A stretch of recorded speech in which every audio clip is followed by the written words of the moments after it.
ചന്ദ്രേട്ടനോട് പറഞ്ഞ നമ്മുടെ കല്യാണം എപ്പ നടന്നു ചോദിച്ചാ മതി. പക്ഷേ ഏട്ടനോട് ഞാൻ പറഞ്ഞു കഴിഞ്ഞു. എന്ത്? നിന്നെ ഞാൻ കെട്ടാൻ വരുന്നത് ഒരു കൊടി വെച്ച കാറിലായിരിക്കും. ഓ, കൊടി വെച്ച കാറിലെ കെട്ടാൻ വരുമെന്ന് അത്രയ്ക്ക് നിർബന്ധാണെങ്കിൽ എന്നെ കെട്ടാൻ വരുമ്പോ ഒരു കൊടി വാങ്ങി കിട്ടിയ പോരെ? ഞാൻ തമാശയായിട്ട് പറഞ്ഞതല്ല, സീരിയസ് ആയിട്ട് പറഞ്ഞതാ. ഞാന് സീരിയസ് ആയിട്ട് പറഞ്ഞേ. ഈ മന്ത്രികുമാരൻ കൊടിയും വടിയും പിടിച്ച് എന്നെ കെട്ടാൻ വരുമ്പോഴത്തേക്കും ആ മീശപ്പട്ടാളെങ്ങ എഴുന്നള്ളും. അയാള് വന്നാലേ കല്യാണല്ലേ മാഷെ നടക്ക അടിയന്തര. അയാൾക്ക് ഇതിൽ എന്ത് കാര്യം? അയാൾ കെട്ടിയ നിന്റെ ചേച്ചിയല്ലേ, നിന്നെ ഒന്നുമല്ലല്ലോ. അത് തന്നെ അയാളുടെ ഉദ്ദേശം. ചില നേരത്തെ അയാളുടെ നോട്ടം കണ്ട അയാൾക്ക് ഞാനും ചേച്ചി ഒരുപോലെയാ. മുമ്പിൽ നിൽക്കാൻ കൂടെ പേടിയാ എനിക്ക്. എല്ലാം എനിക്ക് മനസ്സിലാവുന്നുണ്ട്. ഈ കാര്യങ്ങളൊക്കെ ഞാൻ ചന്ദ്രനോട് സംസാരിച്ചതാ.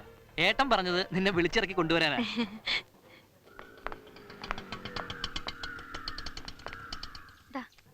പക്ഷേ അതല്ലല്ലോ അതിന്റെ ശരി. ഏട്ടന് കല്യാണാലോചന നടക്കുമ്പോ അനിയൻ കല്യാണം കഴിക്കാന്ന് പറയുന്നത് മോശമല്ലേ?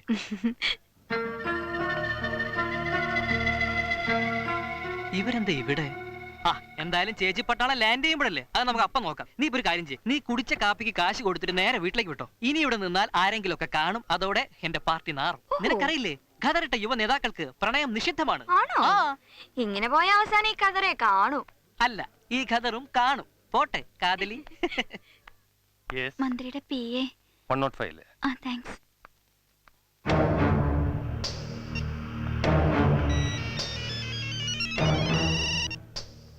എന്താ?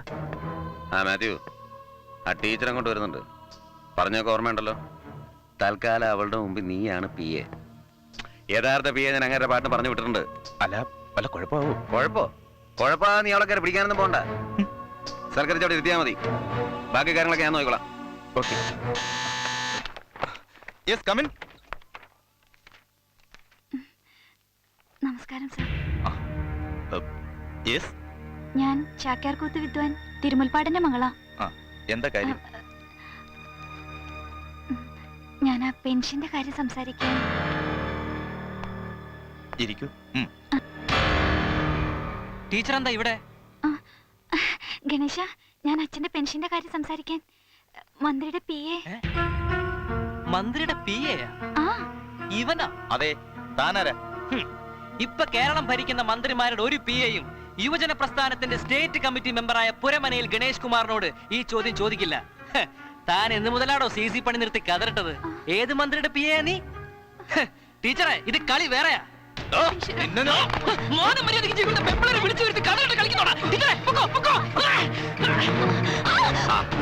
അങ്ങനെ പോവാതെ ടീച്ചറെ.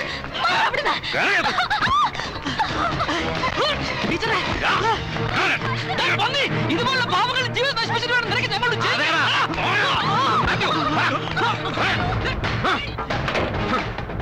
മതിടാ. പൂച്ചക്കുട്ടിക്ക് വെച്ച കണിയിൽ വീണത് പുലിക്കുട്ടി. അവളോടൊപ്പം അവനകത്ത് കിടക്കുമ്പോ പത്രവാർത്തക്ക് ഇമ്പം കൂടും.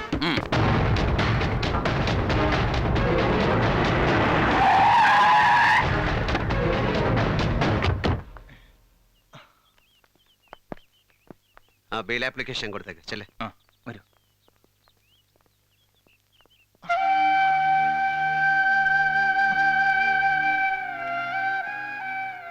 ഈ മനസ്സറിയാഞ്ഞിട്ടല്ല, മോള് പറയരുതെന്ന് പറഞ്ഞതുകൊണ്ടാ. പക്ഷേ അതിങ്ങനൊരു ചതിയാവുന്ന ഈശ്വരനോ. ചതിയായി പോകും, അതാ കാലം. ആ നേരത്തെ ഗണേശൻ അവിടെ എത്തിയതുകൊണ്ട്. അതല്ലെങ്കിലോ പിന്നെ ജീവിച്ചിരുന്നിട്ട് കാര്യമുണ്ടോ നമ്മളൊക്കെ? എൻ്റെ അച്ഛൻ്റെ നല്ല ചങ്ങാതിക്ക് അവശകലാകാരന്റെ പെൻഷൻ കിട്ടിയിട്ട് വേണ്ട ജീവിക്കാൻ.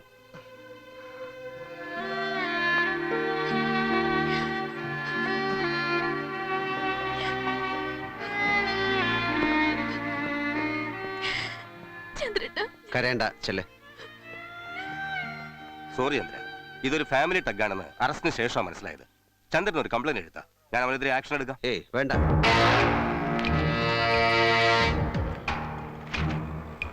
ചൂടുള്ള വാർത്തയാ, വായിച്ച് വളരെ ചൂടുള്ള വാർത്ത. മകളെ, പുരമനയിൽ ചന്ദ്രന്റെ ഗുരുകുല ശിഷ്യന്മാരെ കൊണ്ടുപോയി വായിച്ച് പഠിക്കേ.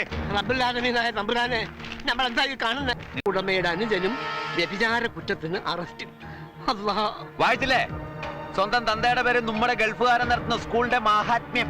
ചാക്കോയെ, ചന്ദ്രൻകുഞ്ചിന്റെ സ്കൂളിനെ കുറിച്ച് ഇങ്ങനെയൊക്കെ പറഞ്ഞാൽ പടച്ചോൻ പൊറുക്കൂല കേട്ടോ. ഓ, അവന്റെ ഒരു സ്കൂള് വെറുതെ അല്ല അഡ്മിഷൻ ഫീസും സെക്യൂരിറ്റി കാശും ഒന്നും മേടിക്കാതെ അവന് ഏർപ്പാട് ചെയ്യുന്നത്. കൂട്ടിക്കൊടുപ്പല്ലേ പണി. കൈ നിറയെ കാശും കസ്റ്റഡി പെണ്ണും. പിന്നെ പെണ്ണ് കെട്ടിയില്ലെങ്കിൽ എന്താ? ഒരു വെടിക്ക് രണ്ടല്ലേ പക്ഷികള്. എന്റെ അപ്പം നടന്ന വിദ്യാഭ്യാസ കച്ചവടം തന്നെ സംഭവിച്ചു. പക്ഷെ അവൻ നടത്തുന്നതോ വ്യഭിചാര കച്ചവടം. ആ എല്ലാവരും ചേഞ്ഞോടാ. ഓ കംപ്ലീറ്റ് ഓക്കെ. എങ്കിൽ കേരള മക്കളെ നമുക്ക് അടിച്ചു പൊളിക്കണ്ടേ? ഇപ്പോഴല്ലേ ചാക്കോ അപ്പന്റെ മോനായത്.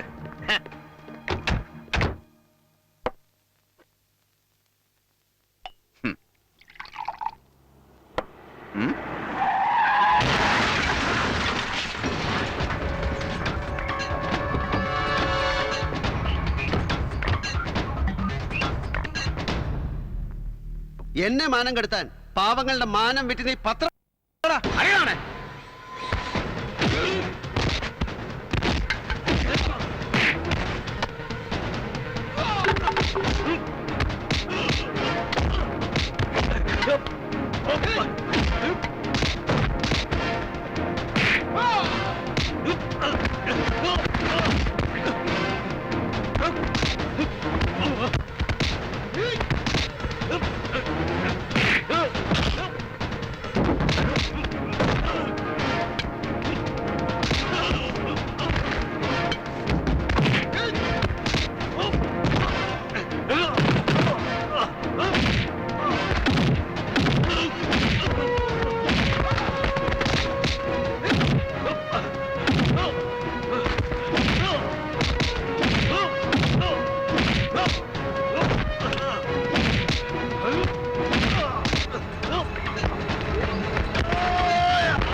നിന്റെ തറവാട്ടിലെ തന്തയ്ക്ക് പറക്കാത്ത കാരണവന്മാരെ പണ്ടില്ലാത്ത പലിശയും കൂട്ടുപലിശയും ചേർത്ത് കാട്ടിക്കൂട്ടിയ ചെറ്റത്തരത്തിന്റെ പേരില് ഞങ്ങൾക്ക് നഷ്ടപ്പെട്ടത് അച്ഛന്റെ സമ്പാദ്യം മാത്രമല്ല അച്ഛന്റെ ജീവനും കൂടിയാ.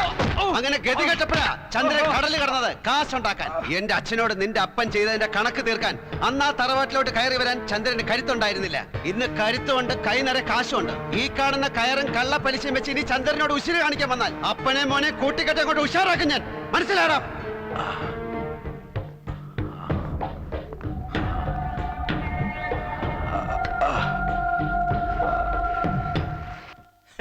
ഇങ്ങനെയുള്ള ഒരു ധാരാളം ഉണ്ട് നമ്മുടെ നാട്ടില്. അധ്വാനിച്ച് നാല് കാശുണ്ടാക്കിയാൽ കണ്ണേടിയാ. അസൂയ മൂത്ത് മഞ്ഞപ്പിത്തം വന്നതാ ആ അപ്പനും മോനും. ഇത്രയും കാലം അസൂയക്ക് മരുന്നില്ലായിരുന്നു. ഇന്നലെ ഈ അളിയൻ അതിനൊരു മരുന്ന് കണ്ടെത്തി. അതെന്താണാവോ? കണ്ണടച്ചങ്ങ് പെരുമാറുക, അത്ര തന്നെ.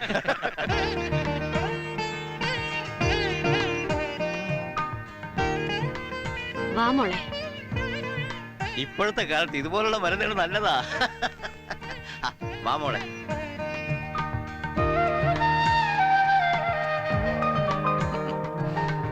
ഇതാണ് എന്റെ മോൾ നിർമ്മല. കാര്യങ്ങളൊക്കെ അമ്മാവൻ പറഞ്ഞു കാണുമല്ലോ. ആ നിർമ്മല.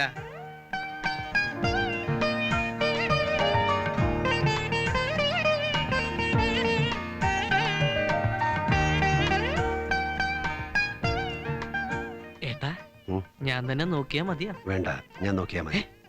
ഭാവിയിൽ ഏട്ടത്തിയമ്മയാകാൻ പോകുന്ന ഒരാളെ നീ നോക്കുന്നത് ശരിയല്ല. അപ്പൊ ഇത് ഇതാണ് അത്. ഏത്? ഏട്ടത്തിയമ്മ. ഷുവർ? 101%. മുഖം മനസ്സിന്റെ കണ്ണാടിയാണെന്ന് കേട്ടിട്ടുണ്ട്. ദാ ഇപ്പൊ അത് കണ്ട്. അപ്പൊ എങ്ങനെയാളിയാ ഭാവി പരിപാടികൾ? ഇവർക്ക് ഇഷ്ടമാണെങ്കിൽ അധികം വൈകാതെ കല്യാണം.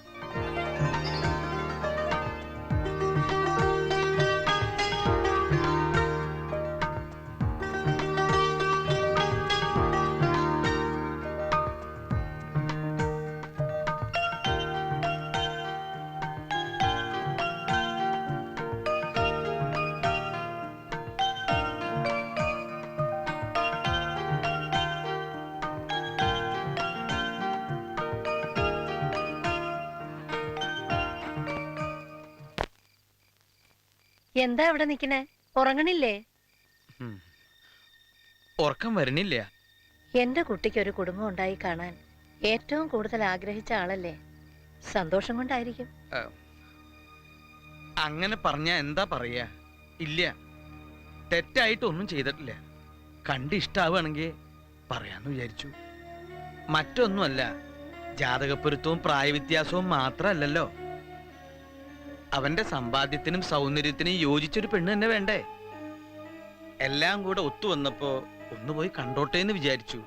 പക്ഷേ ഇഷ്ടായ സ്ഥിതിക്ക് ഇനി അത് പറയാതിരുന്ന അതൊരു തെറ്റായി പോകും. തെറ്റോ? ആ കുട്ടിയെ ഒരിക്കൽ കല്യാണം കഴിപ്പിച്ചയച്ചത്. ഈശ്വര, ഇല്ല, അധികം കാലമൊന്നുമില്ല, വെറും 4 ദിവസം. ഭർത്താവ് മരിച്ചു, ആക്സിഡന്റ് ആയിരുന്നു. എന്തൊക്കെയായി പറയണേ? എങ്ങനെ തോന്നി എന്റെ കുട്ടിയോട് ഇത് ചെയ്യാൻ? പറയായിരുന്നില്ലേ? എല്ലാരും കൂടി വേഷം കെട്ടിച്ചല്ലോ എന്റെ കുട്ടിയെ. ഇല്ല, അങ്ങനെ ഞാൻ അവനെ വേഷം കെട്ടിക്കുന്നു തോന്നുന്നുണ്ടോ? ഈശ്വരനെ പ്രാർത്ഥിച്ച് രാവും പകലും ഇല്ലാതെ അന്വേഷിച്ചത്, പക്ഷെ കിട്ടണ്ടേ എന്ന് കരുതി ഒരിക്കൽ കല്യാണം കഴിപ്പിച്ച ഒരു പെണ്ണിനെ എങ്ങനെ തോന്നി? എല്ലാവരുടെയും കടവും ബാധ്യതയും തീർക്കാൻ നാട് വിട്ടു പോയതാ എന്റെ കുട്ടി.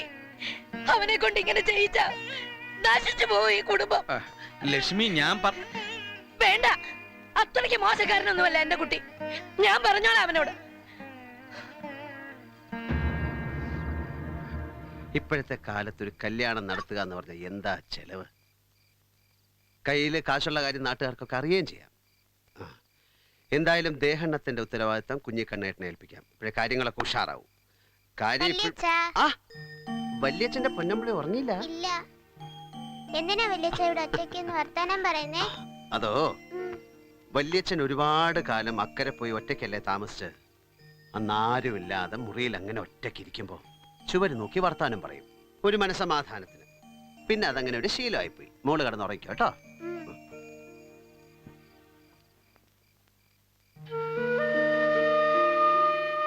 ആ, ആരാ ഇത്?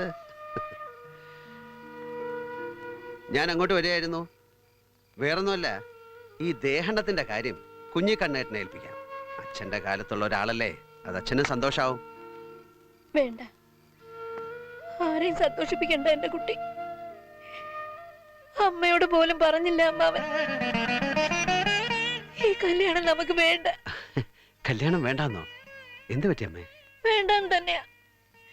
4 ദിവസമായാലും 40 ദിവസമായാലും ഒരാള് കെട്ടിയ പെണ്ണിനെ എന്റെ കുട്ടിക്ക് വേണ്ട. അങ്ങനെ 2ാം കെട്ടിന് ആളാവാൻ അത്രയ്ക്ക് മോശക്കാരനൊന്നും അല്ല നീ.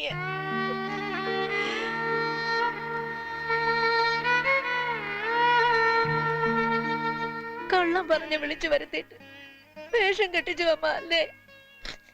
എന്നും ഈ കണ്ണീര് കണ്ടിട്ടല്ലേ നീ പടിയിറങ്ങാറുള്ളൂ? അതേ കണ്ണീരോടെ പറയുക അമ്മ. പൊയ്ക്കോ, തിരിച്ചു പൊയ്ക്കോ എന്റെ കുട്ടി. യോഗം ഉണ്ടെങ്കിൽ ഈശ്വരൻ കൊണ്ട് തരും. ഇതാ തുടങ്ങി കരയാൻ. വേണ്ടെങ്കിൽ വേണ്ടമ്മേ, എല്ലാവർക്കും സന്തോഷമാവണത് മതി എനിക്ക്. അതല്ലെങ്കിലും ഈ കല്യാണത്തിലൊന്നും വലിയ കാര്യമല്ലമ്മേ. വാജ്പേയി കല്യാണം കഴിച്ചിട്ടാ ഇത്രയും കാലം ഇന്ത്യ ഭരിച്ചത്. പിന്നെ അമ്മ പറഞ്ഞ പോലെ യോഗം ഉണ്ടെങ്കിൽ ഈശ്വരൻ കൊണ്ട് തരും. എന്തായാലും ഒരു കാര്യം തീരുമാനിച്ചു, ഞാൻ പോവാ. ഞാൻ നാളെ തന്നെ തിരിച്ചു പോവാ. എല്ലാം തീരുമാനിച്ചുറപ്പിച്ചിട്ട് എന്താ ഇത്ര പെട്ടെന്ന് തിരിച്ചു പോകണമെന്ന് കുട്ടികൾ ചോദിച്ചാല് അബുദാബിന്ന് ഷെയ്ഖിന്റെ വിളി വന്നു എന്ന് ഞാൻ കള്ളം പറഞ്ഞോളാം.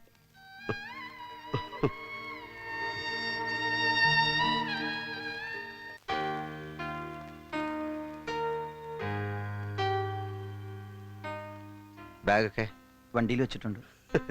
കുറ്റിച്ചിറ സുലൈമാന്റെ പ്രവചനം ഫലിച്ചു. എന്തായിരുന്നു ഈ വരവിൽ കേരളക്കരയിൽ സംഭവിക്കാൻ പോകുന്ന 2 മഹാത്ഭുതങ്ങൾ? നീ നിന്റെ ബാപ്പയെ കണ്ടുമുട്ടുന്നു, ഞാനൊരു പെണ്ണ് കെട്ടുന്നു. 2 നടന്നു. ഇനി പോവാ.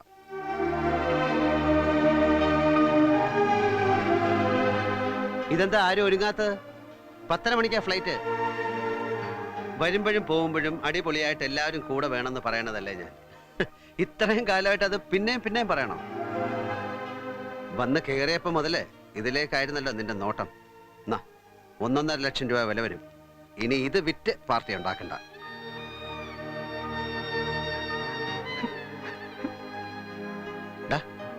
എന്താടാ കരയുന്ന?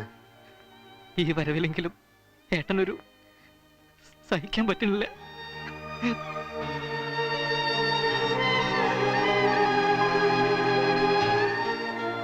ഇതാ ഉള്ള കുഴപ്പം. എല്ലാവരും ഇങ്ങനെ മുഖം വീർപ്പിച്ചിരിക്കാൻ ഞാൻ ആദ്യമായിട്ടൊന്നും അല്ലല്ലോ പോണത്.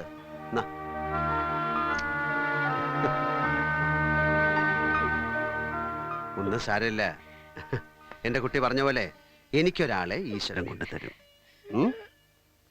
മൈ മോനന്തി പൂമുഖത്തിരിപ്പുണ്ട്.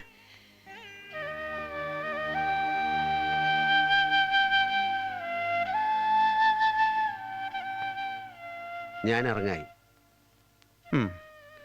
10-22 വർഷം മുമ്പ് ഞാൻ ഈ പടിയിറങ്ങുമ്പോ നന്നായി വരട്ടെ ഈശ്വര എന്ന് പറഞ്ഞ് എൻ്റെ തലയിൽ കൈവച്ച് അനുഗ്രഹിച്ച അമ്മാവന് ഇന്നിപ്പോ എൻ്റെ മുഖത്തേക്ക് നോക്കാൻ പോലും. ചന്ദ്ര,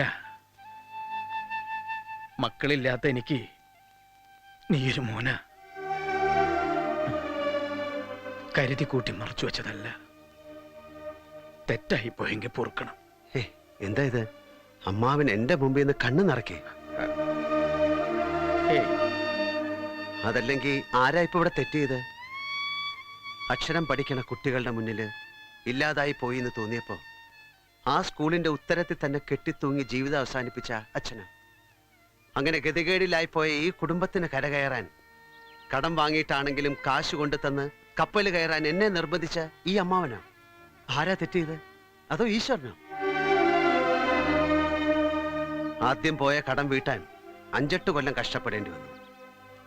തിരിച്ചു വരുമ്പോ കണക്കൂട്ടിയിരുന്നു ഒരു കല്യാണം. അപ്പതാ ഇവന് തറവാട്ടി പറഞ്ഞ ഒരു പെണ്ണിനോട് പ്രേമം. അതിന്റെ പേര് തല്ലും വഴക്കും ഒക്കെ ആയപ്പോ സഹിച്ചില്ല, അതങ്ങോട്ട് നടത്തി. അടുത്ത വരവിന് ഇവന്റെയും എന്റെയും കല്യാണം ഒരുമിച്ച് ഒരു പന്തലി വെച്ച്. അതെല്ലാവർക്കും ഒരു സന്തോഷമാവുമല്ലോ എന്ന് കരുതി. പക്ഷെ അന്വേഷിച്ചു വന്നപ്പോ ഒത്തത് ഇവന്, എനിക്കൊട്ട് ഒത്തതുമില്ല. ഉടനെ ചെല്ലെന്ന് പറഞ്ഞ അബുദാബി ഇന്ന് വിളിയും. ഓരോന്നിനും ഓരോ ഇന്നതുണ്ട്, അത്ര തന്നെ. പിന്നെ ഇപ്പോ എനിക്ക് കുട്ടികളും കുടുംബവും ഇല്ല എന്നുള്ള പേരിലാണ് ഈ സങ്കടം എന്ന് വെച്ചാൽ അത് വേണ്ട. ഈ കാണുന്നൊക്കെ എന്റെ കുട്ടികളാ, അല്ലടാ മക്കളെ?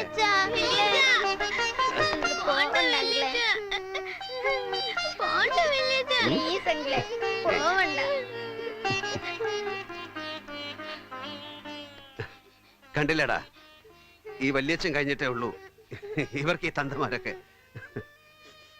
പിന്നിപ്പോ അമ്മയ്ക്ക് ഊണിലും ഉറക്കത്തിലും എന്റെ കുട്ടിയെന്ന് സ്വാതന്ത്ര്യത്തോടെ പറയാൻ ഒരാൾ വേണ്ട ഈ കുടുംബത്തില്. ഇവരെ ഒന്നും അങ്ങനെ വിളിക്കാൻ പറ്റില്ലല്ലോ, ഇവരൊക്കെ അച്ഛന്മാരായി പോയില്ലേ, അല്ലേ അമ്മ? സങ്കടപ്പെട്ട് എല്ലാരും കൂടെ എന്റെ കൂടെ വരണ്ട. ശിവ, നീ വണ്ടി എടുക്ക. ചന്ദ്ര, ഇപ്പോ കാര്യങ്ങളൊക്കെ ഉഷാറാവട്ടെ. വാ പൊളിച്ച് നിൽക്കാതെ വണ്ടിയിലോട്ട് കയറടാ കുറ്റിച്ചറ സുലൈമാനെ.